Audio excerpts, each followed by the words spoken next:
J'ai l'impression que les gens, ils sont fatigués. Après, je sais pas d'où ça peut venir, mais le monde, en fait, il y a tellement d'informations que nauséabondes parfois. Je m'appelle Gwenda Lobé, j'ai 23 ans. Je suis un peu passionné justement par cette recherche et être curieux de plein de choses. Je suis le plus jeune de mes frères et sœurs. Et du coup, très tôt, en fait, j'avais du coup mon frère qui a 10 ans de plus que moi et ma sœur qui a 5 ans de plus. Du coup, j'avais leurs inspirations, entre guillemets. Je voyais ce qu'ils faisaient, donc forcément, ils ont eu des passages de ce qu'ils écoutaient en musique, les jeux vidéo, les films. Et du coup, je pense qu'il y a eu ce truc un peu naturel de vouloir les imiter. Et du coup, par moi-même, ensuite, j'ai écouté plein d'autres trucs qui sortaient un peu de eux, ce qu'ils écoutaient, mais du coup, il y avait quand même cette base qui venait d'eux. Déjà, le respect de qui nous a donné des choses ou des éléments ou des moyens de s'en sortir. Donc ça, pour moi, c'est important. Mais ça peut être aussi le respect envers l'autre, qu'il soit le plus ancien ou même le plus jeune, parce qu'il a forcément des choses à m'apprendre. Après, sinon, en valeur importante, je dirais, bah, du coup, je mettrais même la curiosité parce que j'aime bien les gens en fait qui ont un regard sur tout et qui sont intéressés en fait de plein de choses et qui veulent en découvrir encore plus, que ce soit sur les gens, sur ce qu'ils font, sur les passions ou sur l'art en général. Quand je suis parti de chez ma mère, bah, du coup, au début, je pense on est très content, on est très enthousiaste en fait d'avoir cette nouvelle vie seule. Et c'est, je pense, après quelques mois ou après peut-être un an, ouais, il y a des petits passages à vide où on se sent un peu seul. En plus, c'était pendant la période du confinement, de la Covid. Du coup, forcément, il y a eu des moments où j'ai pu retourner chez ma mère du coup pour me confiner, où du coup ça m'a fait du bien. Parce que je pense sinon j'aurais eu le besoin ouais, des fois d'être de retour avec de la famille ou avec des gens. Parce que c'est pas forcément simple au début quand tu arrives dans une semi-grande ville ou grande ville et que tu es seul et que tu plus avec ta famille alors que tu as passé 17 ans que avec des gens quoi. Je pense que ce serait ouais, du coup les transports parce que même si c'est un choix aussi d'en faire beaucoup pour du coup améliorer ma condition de vie, que ce soit au niveau du travail ou des études, forcément c'est fatigant.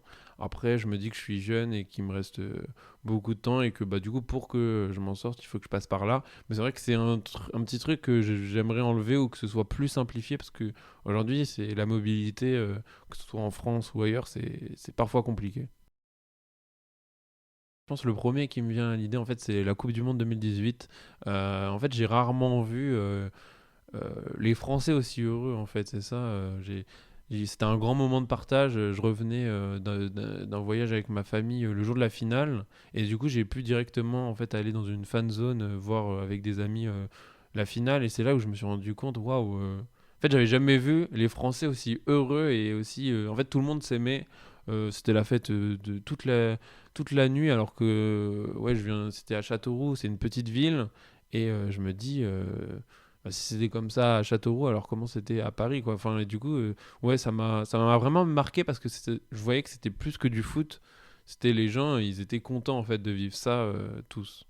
J'ai l'impression que les gens, ils sont fatigués. Après, je sais pas d'où ça peut venir, mais le monde, en fait, il y a tellement d'informations que nauséabondes parfois, que du coup, ils ont du mal à se consacrer sur quelque chose qui peut les rendre plus heureux et se dire que bah on est quand même des privilégiés, hein, que ce soit en France. Après, il y a des gens qui sont vraiment dans la galère et eux, c'est compliqué. Mais c'est vrai que je pense qu'il faut toujours se dire, il y a pire que nous et il faut se battre pour les gens pour qui c'est pire et aussi pour nous, pour se dire toujours améliorer notre condition de vie, toujours améliorer notre bonheur et faire attention bah, du coup à son bonheur qui passe pas que par l'argent, qui passe par plein de choses, hein, enfin, les contacts, les amis, la famille, toujours avoir des liens forts avec des gens, sortir et profiter de la vie, que ce soit par l'art ou le sport. Mais je pense que ça peut être autre chose que le sport en fait. C'est juste il faut trouver un terrain d'entente sur un sujet et ensuite ça plaît ça peut plaire à tout le monde sur des sujets qui peuvent être bêtes comme le foot. En soi, c'est juste un ballon avec des joueurs. Et pourtant, il y avait plein de gens qui suivaient pas le foot, qui regardent pas le sport et qui ont kiffé ce moment où tout le monde était dans l'euphorie de la victoire en 2018. Alors du coup, pourquoi curiosité? Ouais, c'est parce que je pense que c'est une de mes valeurs qui revient le plus. Je pense que même dans l'interview, j'ai dû le dire plusieurs fois, parce qu'en fait, c'est quelque chose pour moi qui est important et que je recommanderais à tous, en fait, c'est d'être curieux. N'hésitez pas à aller parler aux gens, n'hésitez pas à leur demander des choses par curiosité.